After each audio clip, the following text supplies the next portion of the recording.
Hey guys, welcome back to another 6 Ages Gaming video, and today we're going to talk about Warhammer Age of Sigmar Champions launching this fall at Gen Con. We finally have an official date, and I think it's a trading card game that's at least worth demoing, and it's going to be pretty exciting for what they have planned. And I'll get into the big spoiler at the end about it, kind of some of the new that no other trading card game has really done before, and I'm really excited to have this opportunity at launch. But let's start from the top. Now, I have full disclosure, I am not a Warhammer fan in the sense of I never got into it, I just never didn't read the lore, none of that. So I'm brand new coming into it. That said, I love the artwork, and this game does take a lot from Lightseekers because it's made by the same company, PlayFusion. So maybe if you watched our Lightseekers video, or maybe you're aware of that game and you thought, man, I love the mechanics of it, but the artwork just doesn't do it for me. Warhammer not only improves on all the mechanics that Lightseekers had and adds a few twists that I think are better, but the artwork, I mean, it's just so much better, and I think it's going to cater to a much larger audience as to why I am so excited for this. Now you have your 4 Grand Alliances: Order, Chaos, Destruction, and Death, and I won't get into these too much again because I'm just not knowledgeable in a lore perspective, so I won't kind of dive into those. I've included the recaps here, but from a trading card game perspective, at least from the mechanics that we've seen based on the cards that are spoiled, Order is a lot more about control, kind of, I guess, as the name would suggest. Chaos and Destruction definitely feel like you're more aggressive, beat 'em up kind of strategies that have kind of their own unique flavors between the two of them. And then Death, the one that I am most excited for, is all about graveyard and card recursion, you know, pulling cards back from your graveyard that you've already used, bringing armies back from the dead. It is all about that kind of, you know, kind of more of like a blue-black control, if you will, from Magic, with a lot of death and destruction effects. Again, it's called Death, what you might expect to see. That is a very high-level overview of the 4 Grand Alliances.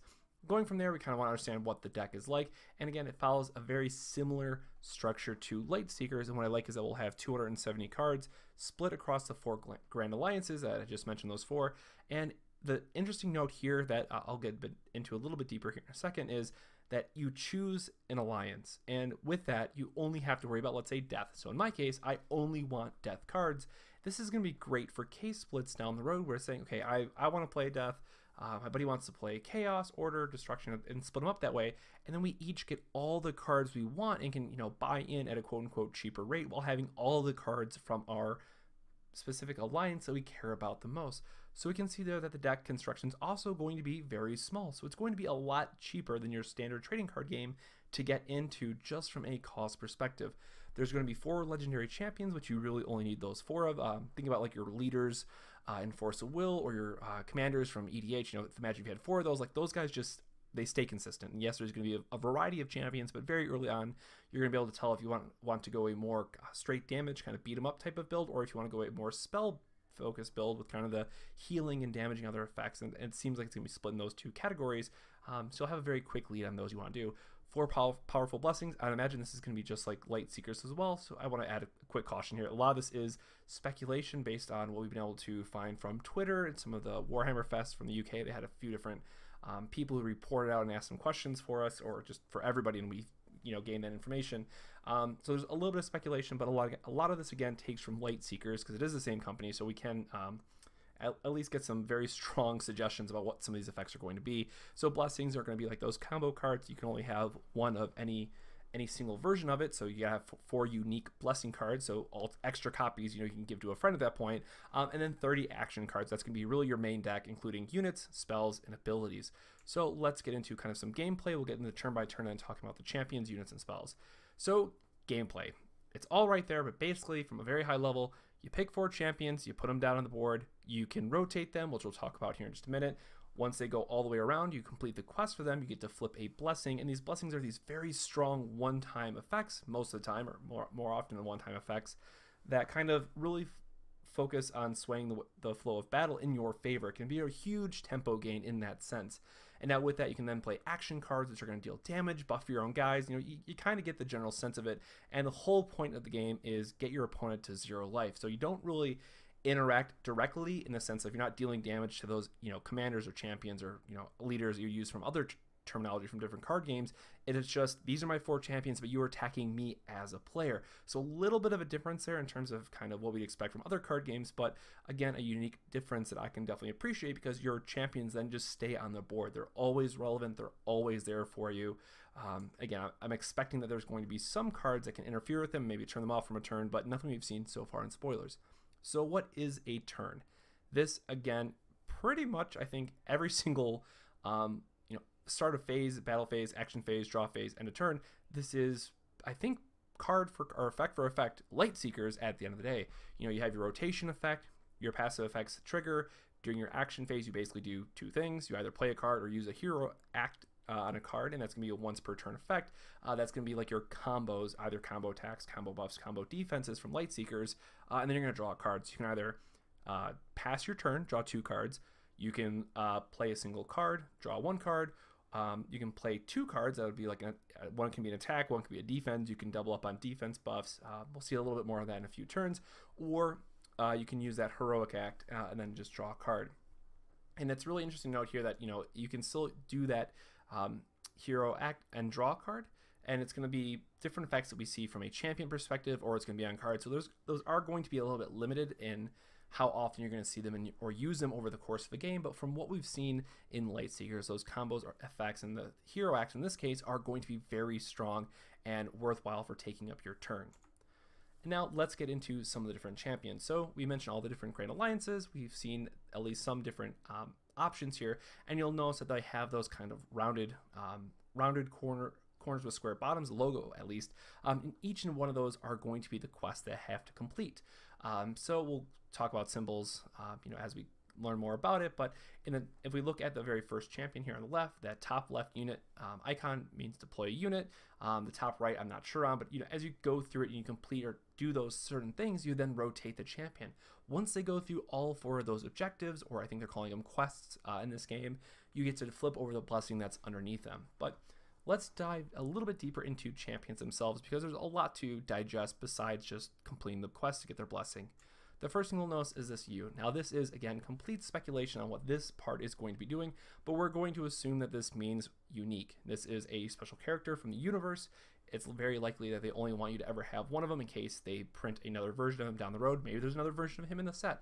We're just not sure at the time of this recording, but it is a very strong card. And you might be wondering, okay, well, how is this balanced? Like, there's all these different numbers. What's the different things that they can do? And what does that really mean? Well, directly beneath that is that red circle. And this is how it's going to affect your health. Now, keep in mind, with the first champion that we see, it's a 3. So we start at 30 health, and then you look at all your champions and how they modify. So can these plus or minuses? So in this case, we get plus 3 health. If we look at the Bone Splitter Shaman, we actually lose 1 health. But it's probably going to be balanced by either his effect or different cards that are going to be in your deck and kind of make more sense. And then we have stuff like the Skeletal Champion on the right, which is just, hey, gives you health, gives you a point. It's just kind of a deck filler at that point, or a champion filler at that point. I'm assuming that this is going to be a common thing that we see across all of them. They're going to have this kind of this 1 point, blank or vanilla champion, if you will, just to throw into the deck, so you have 4 of them, and it's going to be critical to get you as close to that point of 20 as you can. Now the last thing I want to mention is this green circle is the point value. So kind of true to the Warhammer tabletop aspect, your army is going to have points. Well, now your deck has a point value as well, and that's determined by your champions. So you have 20 points that you can build with, and as we can see across, we have 13 on the first one, 7, and then 1 on the Skeletal Champion. That is how many points of that 20 it takes up in your deck, and really how much you can do with it in terms of deck construction and really trying to fill it out. So you couldn't do like a 13 and a 7 as far as we know, because then you'd have 2 empty slots. You have to have a 13 and then 3 other ones. So we have to see what the other champions are going to be doing and what their point values are going to be assigned at. But I'd be very shocked to see a deck that doesn't have one of these 13 point leader cards in them, because of just how strong the effect is. And we'll go in depth about this a lot more in a future video. I'm just trying to do a very quick high-level overview about some of the different cards that you might expect to see. And with that, we have our first blessing. Again, this is a card that is placed randomly underneath your champion. So you pick 4 at the start of the game, you shuffle them up, and you put them under your champion's face down, so you don't know which blessing is where.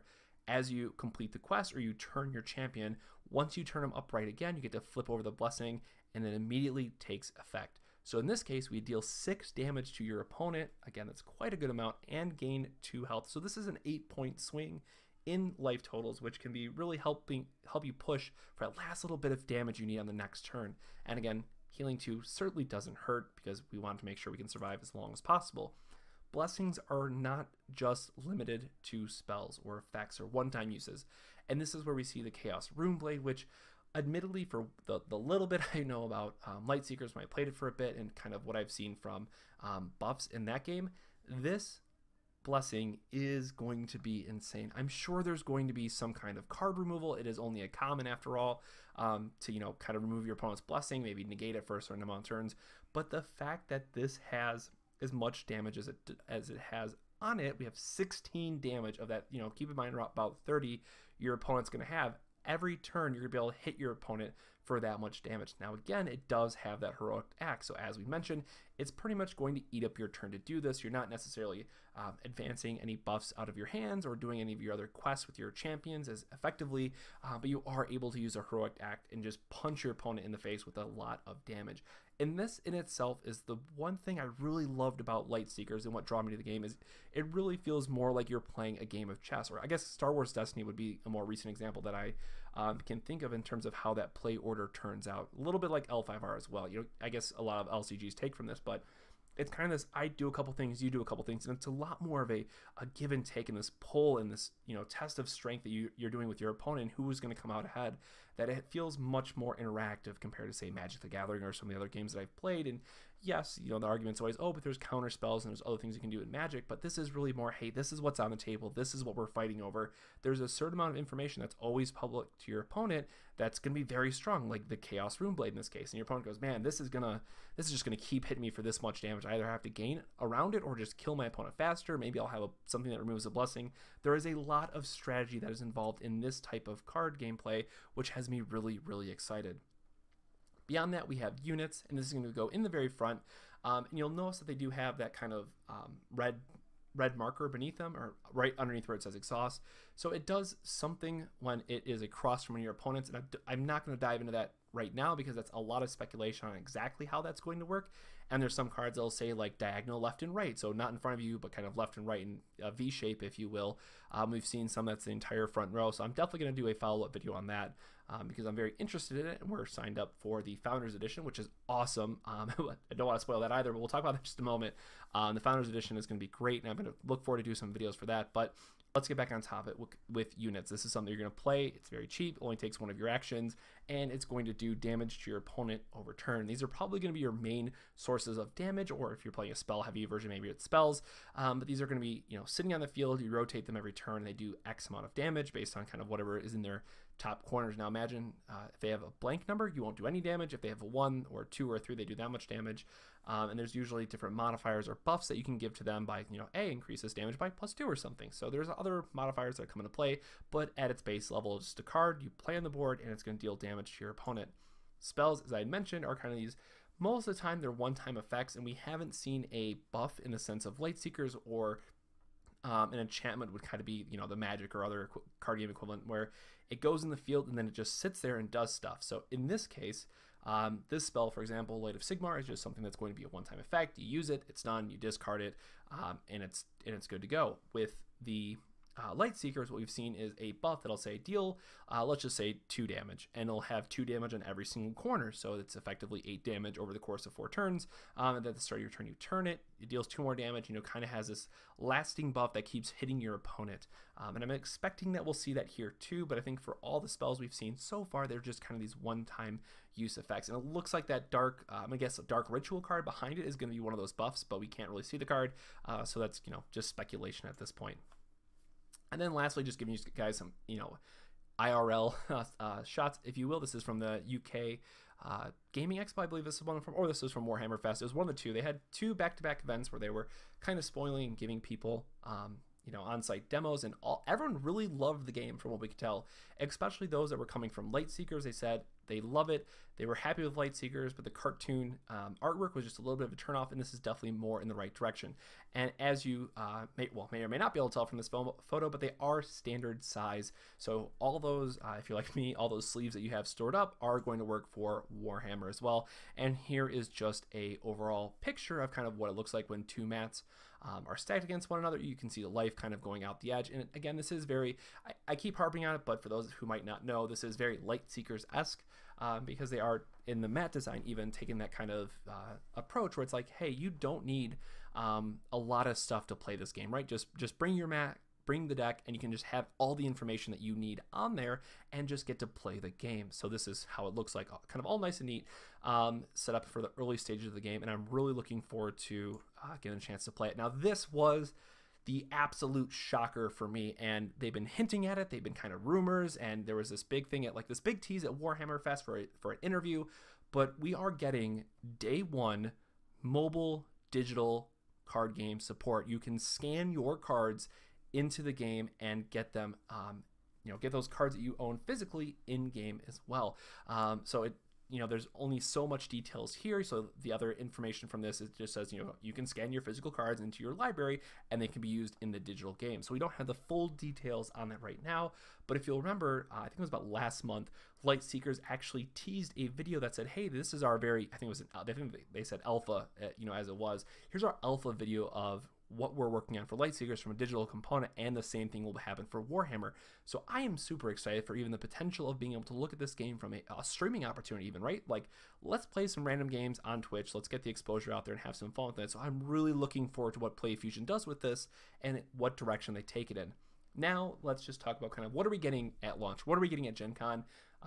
Early August 2018, campaign decks. We mentioned there's 4 Grand Alliances. There's 4 campaign decks that you're going to need to get. You don't need to get all 4. Again, pick your favorite one. That's all you're going to need to play in the box, ready to go, and you'll be able to sleeve it up. Again, the thing I really do enjoy about this is that you only need 38 cards, and again, 8 of those are kind of ones you'll be able to transfer between decks, between your different, in my case, the different death decks I'm going to be playing. I have a feeling that I'm going to pick whatever 4 I like and just keep cycling out the other main deck cards, and then there's only 30 action cards you really need to worry about. So coming from Magic, where you need 75, Final Fantasy, you need 50. There's just by the sheer number of cards less that you're going to need, there is going to be a cheaper opportunity for players to get into this game.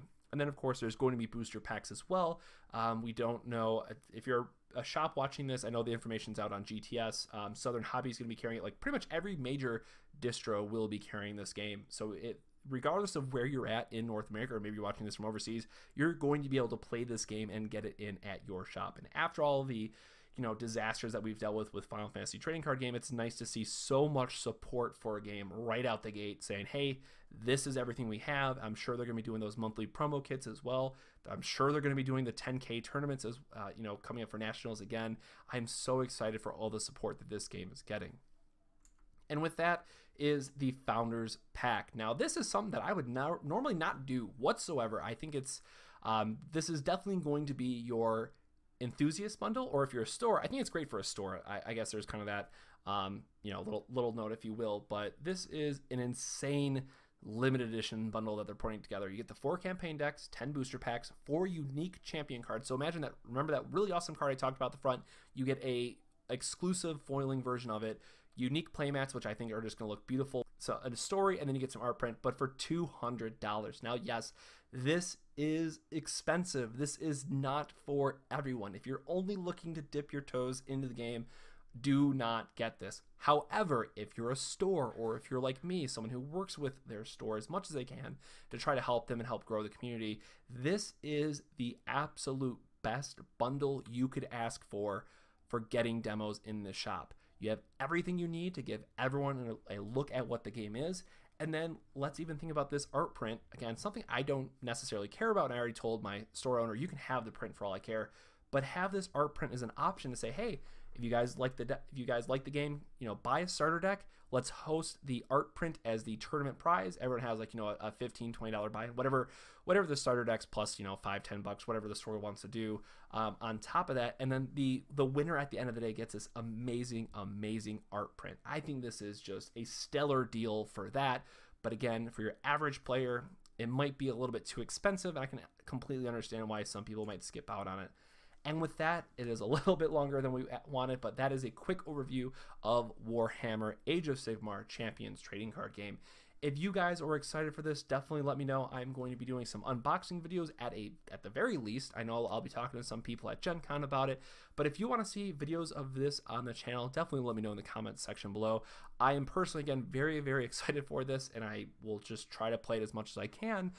If I'm just doing this as a player, if content provider always comes first and what I'd like to do, but if I can just play my death decks and go to tournaments, participate in those 10Ks, I mean, that's good for me as well. So definitely let me know if you guys want to see content, or if you have any other questions about Warhammer Age of Sigmar. I'll be more than happy to try to answer them. Last but not least, I will try to drop a link below, or I will drop a link below for the Facebook group. It is small, but it is growing. Kind of the same thing with Blightseekers.